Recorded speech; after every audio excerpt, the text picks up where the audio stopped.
আসসালামু আলাইকুম, সবাই কেমন আছেন? আশা করি সবাই ভালো আছেন। আলহামদুলিল্লাহ আমিও ভালো আছি। তো আজকে কিছু কথা বলতে আসলাম, যদি ভুল হয় তাহলে ক্ষমা করে দিবেন আমারে।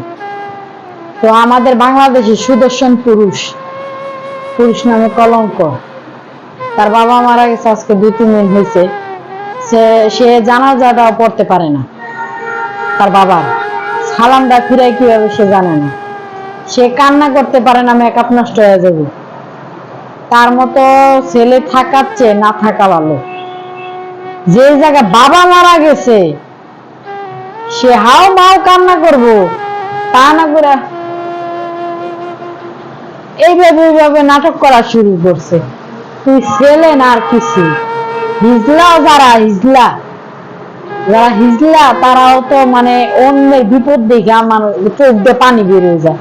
আর তোর তো বাপ ছিল, তুই তোর বাপের জন্য একটা পুরো চোখের পানি ফেলাইতে পারছ না। তোরা দুটা ভাই কুলাঙ্গার, বুঝছস? তোদের মতো সমাজে কিছু কিছু পুরুষ নামে কলঙ্ক।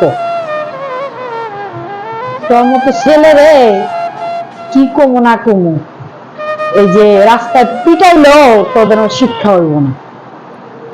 তোদেরকে বানাইছে সুদর্শন পুরুষ।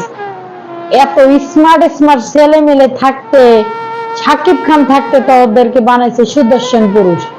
যারা বানাইছে তারা মনে মদ গাঞ্জা খাইয়া নিছিল মনে, বুঝছস? খাইয়া তো তোরে বানাইছে সুদর্শন পুরুষ। আড়স দিয়ে মায়া মানুষের মতো, সেরি মানুষের মতো পায়জামা পিন্দাস, প্লাজো পিন্দাস, এনে কান বিন্দাস, ওনে কান বিন্দাস। আবার সুদর্শন পুরুষ চেহারা, এমন চেহারা, হে আবার সুদর্শন পুরুষ। কি দেখে ভাই আপনারা যে সুদর্শন পুরুষ দিলেন? তার চেয়ে সুদর্শন পুরুষ দিতেন যদি আমাদের মিজানুর রহমান আজারি, তাও আমরা মনের শান্তি দিতাম। তার মতো মানুষ একটা হয় না।